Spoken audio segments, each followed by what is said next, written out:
Монголын үндэсний олон нийтийн телевизийн өглөө нэвтрүүлэг үзэж суугаа эрхэм мөндөд үзэгчид та бүхнийхээ энэ өглөөний амар амгалан айлтгая. Гендерийн үндэсний хорооноос санаачлан тэгш боломж тэгш хариуцлага нэртэй нэвтрүүлгийнхаа анхны дугаарыг та бүхэндээ хүргэж байгаадаа туйлын талархалтай байна. Мөн энэхүү санаачлагыг дэмжин ажиллаж байгаа үндэсний олон нийтийн телевиз болон өглөө нэвтрүүлгийнхаа хамт олонд талархал илэрхийлье.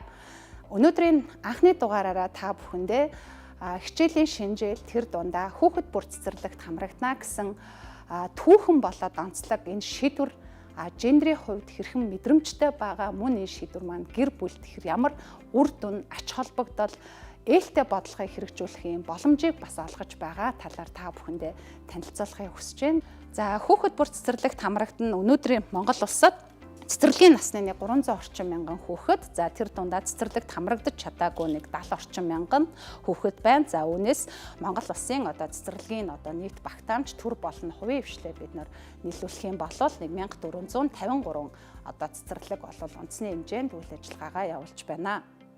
За та бүхэнд хамгийн бидний гол хүргэх гэж байгаа мессеж бол өнөөдөр Монгол Улсын засгийн газраас хэрэгжүүлж байгаа цалинтай ээж хөтөлбөрт хамрагдаж байгаа мөн хүүхэд харах гэдэг үндсэн шалтгаанаар гэртээ хөдөлмөр эрхлэх боломжгүй байгаа ээжийн тоо бол 203 орчим мянга ээжүүд бол байгаа.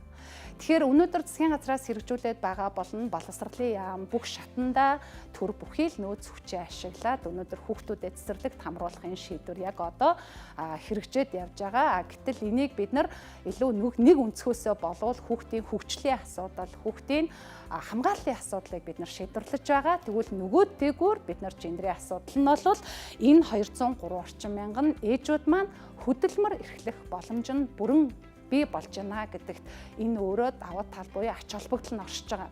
Монгол өрхийн нэг дундаж орлого 1.5 сая төгрөг бол байж байгаа. Тэгтэл энэ орлогот болвол ээж маань хөдөлмөр эрхэлснээрээ гэр бүлдэх дундаж орлого маань нэмэгдэхийн сацуу. За энэ нь өөрөө улс орны эдийн засагт бас тодорхой хувь нэмэр оруулах юм аа гэж бол бид нар харж байгаа.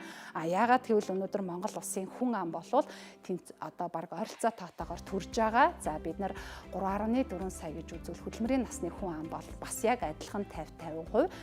Түүнээсээ бид нар эмэгтэйчүүд бол ингээ 204 орчим мянган ээжүүд бол ингээд хэрвээ хүүхэд хөдөлмөрлөх гэдэг хүүхдээ харах гэдэг өнөөдөр үндсэн шалтгаанаар гэртээ байна гэдэг бол энэ дээр бас тодорхой хөдөлмөрийн нөөцөө бид нар ашиглаж чадахгүй байна гэдэг энэ дүр зураг харагдаж байгаа.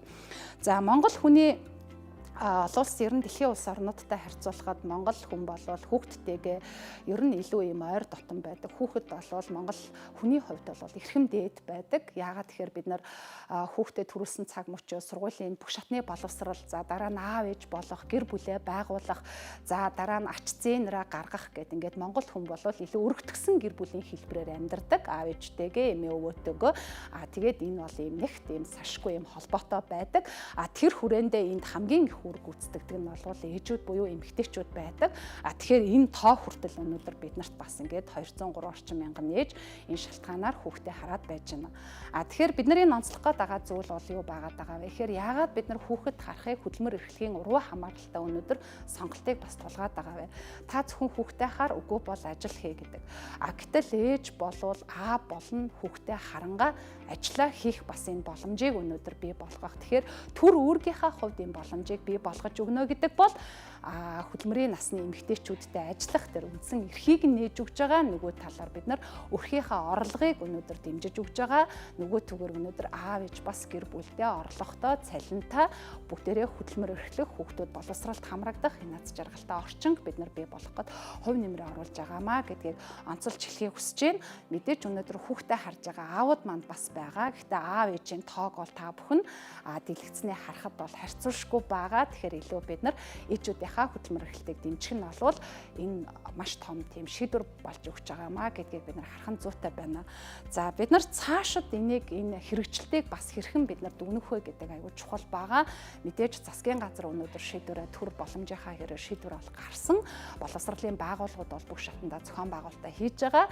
Бид нар эргээд энийгээ гарсан шийдвэр маань хүрсэн дээрээ буухад энэ 203 орчим мянган ээжээс хичнээн нь өнөөдөр ажлын байранд бас очиж ажил хөдөлмөр орлоготой болсон. За мөн өнөөдөр үрхийн орлого бас өнөөдөр хичнээн хувиар нэмэгдсэн. Энэ нь бас улс орны эдийн засагт бас хичнээн ямар одоо хувь нэмэр хүчин чармаалтыг оруулж байгаа вэ гэдгийг үзэх бүрэн боломжтой гэж харагдаж байгаа. Яагаад гэвэл биднэрт бодит тоо нөгөөдлүүд бол маш тодорхой байна.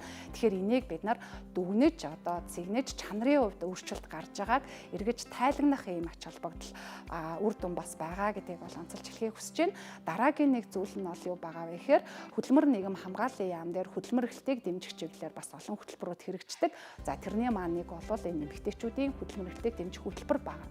Тэгвэл эмэгтэйчүүдийн хөдөлмөр эрхлэлийг дэмжих одоо энэ хүрээнд бол хийгдэж байгаа одоо нэг одоо ахиулах ёстой үзүүлэлт бол мэдээж энэ цэцэрлэгт хүүхдээ харж байгаа ээжүүдийг орлоготой хөдөлмөр эрхлэх боломжоор хангах. Тэгвэл боловсролын байгууллага дээр гарч байгаа шийдвэрүүдийн үр дүнд хөдөлмөр нийгэм хамгааллын яам дээр хэрэгжиж байгаа энэ хөтөлбөрийн хэрэгжилт хоёр маань хэрхэн үр дүнгээ өгж байгаа вэ гэдэг энэ хоёр салбар хамтарч ажиллах юм хэрэгцээ шаардлага бий болж байгаа.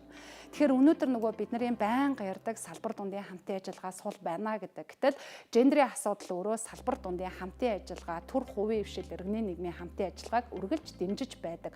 Тэгвэл өнөөдөр боловсролын байгууллагын шийдвэр бол төрийн шийдвэр, иргэний нийгмийн байгууллагын шийдвэр, хувийн хвшил хамтдаа хүчин чармаалт гаргаж өнөөдрийн энэ асуудлыг шийдвэрлэж чадж байгаа. Энэ дээр бид нар дахиад засгийн хөдөлмөр нийгэм хамгааллын яам дээр дэмжиж байгаа, хэрэгжиж байгаа энэ хөтөлбөрийн хэрэгжилт бас энэ боловсролын яам дээр гарч байгаа шийдвэрийн үр дүнгээр бас гарах учраас энэ хоёр салбар маань нэгт хамтраад энэ үзүүлэлтүүдийг бас эргэж тайлагнах юм зүй ёсны шаардлага бол гарч ирж байна.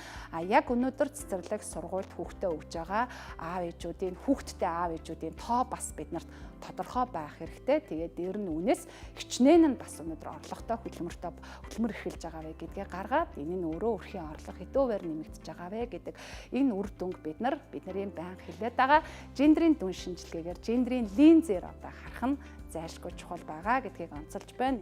Тэгш боломж тэгш хариуцлага дугаараараа хүүхэд бүр цэцэрлэгт хамрагдана.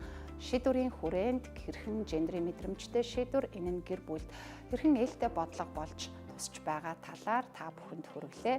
Өглөө хөтөлбөр үргэлжилж байна.